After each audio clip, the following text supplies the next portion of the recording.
Unlike Rush Limbaugh, I am not the doctor of democracy, but I do have my pulse on the intersection of religion and politics, and it's election season. I'm Mel McGinnis here with the Sophie Scholl Monologue. In my 60 years, I never thought I would see on the news businesses boarding up their stores for fear of riots breaking out and looters on the loose running the streets. Police and National Guard have been summoned to keep the peace and quiet the violence.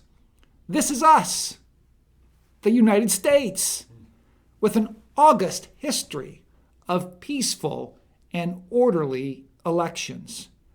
We're watching the process being tested, threatened, and disintegrating into chaos by unrestrained rioting reigning on our once secure streets.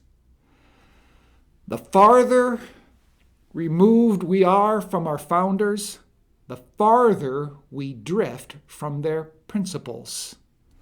In the 19th century, Robert Charles Winthrop, one-time Speaker of the House of Representatives, wrote, "All societies of men must be governed in some way or other. The less they may have of stringent state government, the more they must have of individual self-government. The less they rely on public law or physical force, the more they must rely on private moral restraint. Men, in a word, must necessarily be controlled either by the power within them or by a power without them, either by the word of God or by the strong arm of man, either by the Bible or by the bayonet." What does the Bible, Winthrop refer to, say to us at such a time as this? If it is possible, as far as it depends on you, live at peace with everyone.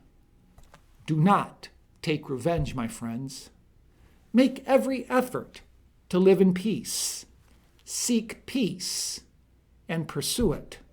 Live in peace with each other.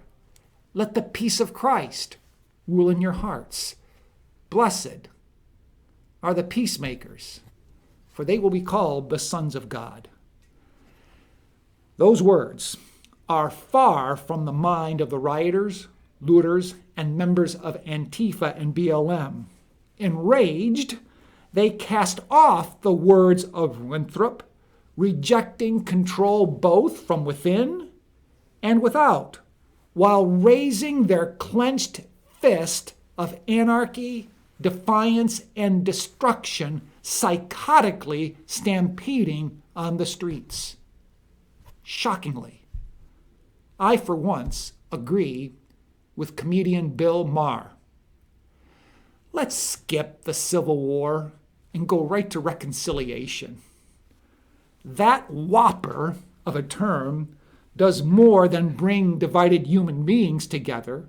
Reconciliation in the Bible also draws us to God. Be reconciled to God. Those who reconcile with Him through the reconciling work of Christ become ambassadors of reconciliation on earth, like blending red and blue into purple, the color of royalty for God's royal priesthood of those reconciled to Him and to one another. So carry on with the ministry of reconciliation. Well, unlike Tony Kornheiser of Pardon the Interruption, I cannot promise you that I'll do better the next time.